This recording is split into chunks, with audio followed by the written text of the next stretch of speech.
യുവാവ് 5 പേരെ വെട്ടിക്കൊന്നു. സഹോദരൻ, അമ്മൂമ്മ, ബന്ധുക്കളായ ദമ്പതിമാരെ, സുഹൃത്തിനെ, ഇവരെയാണ് യുവാവ് വെട്ടിക്കൊലപ്പെടുത്തിയത്. പ്രതി കേട്ടില്ലേ സുഹൃത്തുക്കളെ, എങ്ങോട്ടാണ് നമ്മുടെ നാടിൻ്റെ പോക്ക്? എവിടെ നോക്കിയാലും ഇത്തരത്തിലുള്ള ന്യൂസുകളാണ് നമുക്കിപ്പോൾ കാണാൻ കഴിയുന്നത്. സ്വന്തം ഉമ്മാനെ കൊല്ലുക, ഉപ്പാനെ കൊല്ലുക, അയൽവാസികളെ കൊല്ലുക, ജയിലിൽ നിന്ന് പരോളിൽ ഇറങ്ങി വന്നിട്ട് കൊല്ലുക.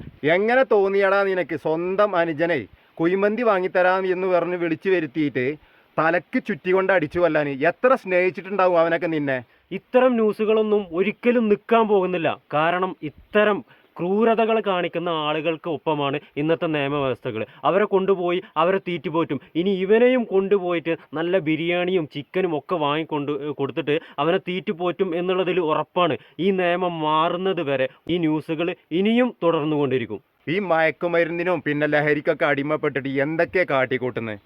കള്ളും കഞ്ചാവും MDMA ഇങ്ങനെയുള്ള എല്ലാ മയക്കുമരുന്നും സുലഭമായിട്ട് നമ്മുടെ നാട്ടിൽ കിട്ടുകയാണ്.